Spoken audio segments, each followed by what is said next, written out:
there's like a mic. How are you, man? What's up? How are you? Hello.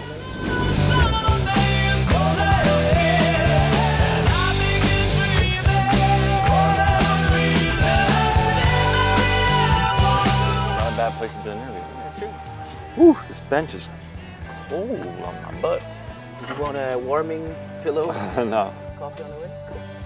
What does your family, what kind of role does your family play within all that? Was it always a family where you shared all the emotions, or was it more like structures where you suppressed it and tried to Well, my mom is a psychologist, and so I think everyone was pretty open with their emotion. And my father also was, you know, one of the things the film's about is challenging these roles of masculinity, what a man is supposed to be. And a lot of it is the old guard handing it off to the new. The gender roles of are all moving and changing and shifting. Because you have very strong women in your movies. Yeah, I thank you. I try, I aspire to write very strong women. In both films, the men think they're running the show, and women behind the scenes are actually the strong ones calling the shots. And I like that. I like powerful, strong women. Also in your personal life, then?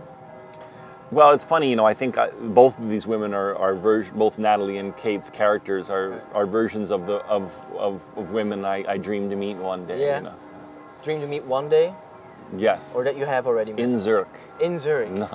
No, they're you know, when you write a movie, you can kind of write your dream woman, someone who has all the aspects and personality traits that you like in a person, not just a woman.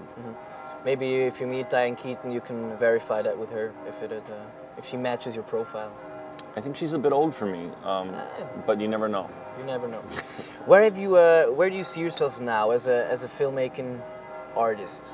What have you learned during the process in the last couple of years? I mean, it was 10 years. It was almost a decade from Garden State to Wish I Was Here now. What's different?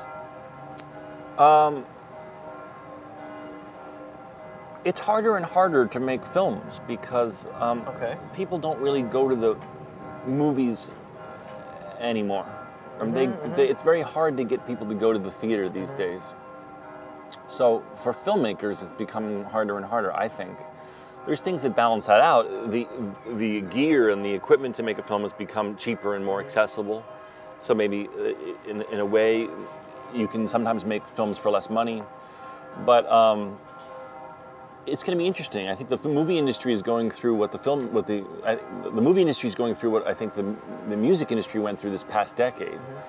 Adjusting to a whole new paradigm where the internet has changed everything, and people are less likely to go to the movie theater, just like they're less likely to go buy an album. So is that challenging for you then? Have you felt that pressure? I mean, the new technical stuff even allowed you to make that movie because you raised the money on Kickstarter. That's a plus, at least. Exactly. There's pros and cons, you know. I think so many people go, well, I'll just wait 4 months for it to come out on iTunes. And so the theatrical experience, which is something I quite love and cherish, that shared experiencing a film giant with an audience. Bit of popcorn. Yeah, just that experience that we all grew up with is kind of shrinking. People go for the spectacle films, obviously comic book heroes, and they still go for certain types of movies. But less and less for films that aren't about spectacle. What was the last movie you saw at the cinema? Wow, that's a good question. It's been so long for me because I've been doing this Broadway show, 8 shows a week. I can't even remember. Long time ago then. Now I'm going to obsess about it. It's been a long time because I haven't had a chance to go see anything. No hard feelings. I'm not going to judge. You're a busy man. Yeah, well, just until now I've been doing 8 shows a week, so I can't really go to the movies. Yeah, that's true, that's true. You know, I was kind of asking myself... I'm kind of proving my point, though. I mean, here I am loving movies, and I'm not even going to the movies. But you're also human. But I'm busy. Human being, man.